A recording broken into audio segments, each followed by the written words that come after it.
Mr. Dursley might have been drifting into an uneasy sleep, but the cat on the wall outside was showing no sign of sleepiness. It was sitting as still as a statue, its eyes fixed unblinkingly on the far corner of Privet Drive. It didn't so much as quiver when a car door slammed on the next street, nor when two owls swooped overhead. In fact, it was nearly midnight before the cat moved at all. A man appeared on the corner the cat had been watching. Appeared so suddenly and silently, you'd have thought he just popped out of the ground. The cat's tail twitched, and its eyes narrowed. Nothing like this man had ever been seen on Privet Drive. He was tall, thin, and very old, judging by the silver of his hair and beard, which were both long enough to tuck into his belt. He was wearing long purple robes, a purple cloak that swept the ground, and high-heeled, buckled boots.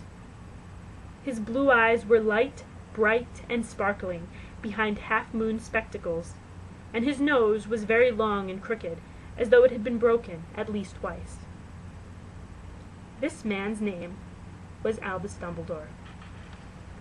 Albus Dumbledore didn't seem to realize that he had just arrived in a street where everything from his name to his boots was unwelcome.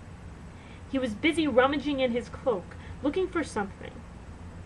But he did seem to realize he was being watched, because he looked up suddenly at the cat, which was still staring at him from the other end of the street. For some reason, the sight of the cat seemed to amuse him. He chuckled and muttered, "I should have known." He found what he was looking for in his inside pocket. It seemed to be his silver cigarette lighter. He flicked it open, held it up in the air, and clicked it. The nearest street lamp went out with a little pop. He clicked it again. The next lamp flickered into darkness. 12 times he clicked the put-outer, until the only lights left on the whole street were 2 tiny pinpricks in the distance, which were the eyes of the cat watching him. If anyone looked out of their window, even beady-eyed Mrs. Dursley, they wouldn't be able to see anything that was happening down on the pavement. Dumbledore slipped the put-outer back inside his cloak and set off down the street toward number 4, where he sat down on the wall next to the cat. He didn't look at it, but after a moment he spoke to it. "Fancy seeing you here, Professor McGonagall." He turned to smile at the tabby, but it had gone. Instead, he was smiling at a rather severe-looking woman who was wearing square glasses, exactly the shape of the markings the cat had had around its eyes. She, too, was wearing a cloak, an emerald one. Her black hair was drawn into a tight bun. She looked distinctly ruffled. "How did you know it was me?" she asked. "My dear Professor, I've never seen a cat sit so stiffly." "You'd be stiff, too, if you'd been sitting on a brick wall all day," said Professor McGonagall. "All day? When you could have been celebrating? I must have passed a dozen feasts and parties on my way here." Professor McGonagall sniffed angrily. "Oh, yes, everybody's celebrating all right," she said impatiently. "You'd think they'd be a bit more careful, too, but no. Even the Muggles have noticed something's going on. It was on their news." She jerked her head back at the Dursleys' dark living-room window. "I heard it. Flocks of owls, shooting stars. Well, they're not completely stupid. They were bound to notice something. Shooting stars down in Kent. I'll bet that was Daedalus Diggle. He never had much sense." "You can't blame them," said Dumbledore gently. "We've had precious little to celebrate for 11 years. "I know that," said Professor McGonagall irritably, "but that's no reason to lose our heads. People are being downright careless, out in the streets in broad daylight, not even dressed in Muggle clothes, swapping rumors." She threw a sharp, sideways glance at Dumbledore here, as though hoping he was going to tell her something. But he didn't, so she went on. "A fine thing it would be if on the very day you-know-who seems to have disappeared at last, the Muggles found out about us all." "I suppose he really has gone, Dumbledore?" "It certainly seems so," said Dumbledore. "We have much to be thankful for. Would you care for a lemon drop?" "A what?" "A lemon drop. They're a kind of Muggle sweet I'm rather fond of." "No, thank you," said Professor McGonagall coldly. as though she didn't think this was the moment for lemon drops. "As I say, even if you-know-who has gone, my dear Professor, surely a sensible person like yourself can call him by his name. All this you-know-who nonsense. For 11 years I have been trying to persuade people to call him by his proper name. Voldemort."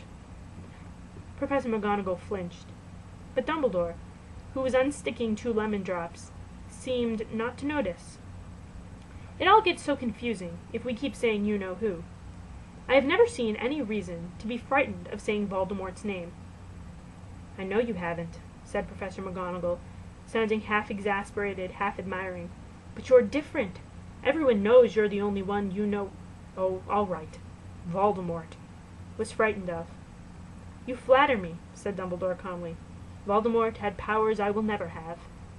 Only because you're too, well, noble to use them. It's lucky it's dark. I haven't blushed so much since Madame Pomfrey told me she liked my new earmuffs."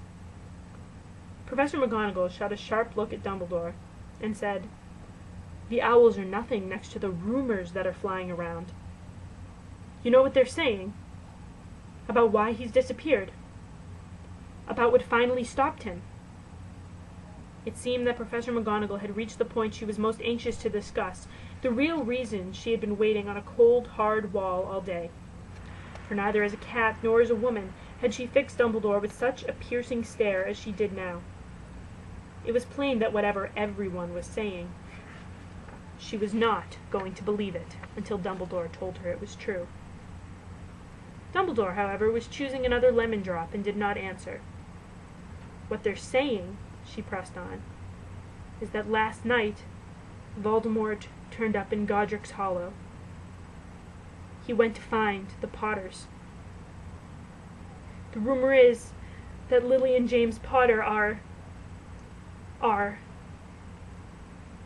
that they're dead." Dumbledore bowed his head. Professor McGonagall gasped. "Lily and James! I can't believe it! I didn't want to believe it! Oh, Albus!" Dumbledore reached out and patted her on the shoulder. I know," he said heavily. Professor McGonagall's voice trembled as she went on. "That's not all. They're saying he tried to kill the Potter's son, Harry, but he couldn't. He couldn't kill that little boy. No one knows why or how, but they're saying that when he couldn't kill Harry Potter, Voldemort's power somehow broke, and that's why he's gone." Dumbledore nodded glumly. It's true?" faltered Professor McGonagall. "After all he's done, all the people he killed, he couldn't kill a little boy? It's just astounding, of all the things to stop him. But how, in the name of heaven, did Harry survive?" "We can only guess," said Dumbledore. "We may never know." Professor McGonagall pulled out a lace handkerchief and dabbed at her eyes beneath her spectacles. Dumbledore gave a great sniff as he took a golden watch from his pocket and examined it. It was a very odd watch. It had 12 hands but no numbers. Instead, little planets were moving around the edge. It must have made sense to Dumbledore, though, because he put it back in his pocket and said, "Hagrid's late. I suppose it was he who told you I'd be here, by the way?" "Yes," said Professor McGonagall, "and I don't suppose you're going to tell me why you're here, of all places." "I've come to bring Harry to his aunt and uncle. They're the only family he has left now." "You don't mean—" "You can't mean the people who live here!" cried Professor McGonagall, jumping to her feet and pointing at number 4. "Dumbledore, you can't! I've been watching them all day. You couldn't find 2 people who were less like us. And they've got this son. I saw him kicking his mother all the way up the street, screaming for sweets. Harry Potter, come and live here." "It's the best place for him," said Dumbledore firmly. "His aunt and uncle will be able to explain everything to him when he's older. I've written them a letter." "A letter?" repeated Professor McGonagall faintly, sitting back down on the wall. "Really, Dumbledore, you think you can explain all this in a letter? These people will never understand him. He'll be famous, a legend. I wouldn't be surprised if today was known as Harry Potter Day in the future. There will be books written about Harry. Every child in our world will know his name." "Exactly," said Dumbledore, looking very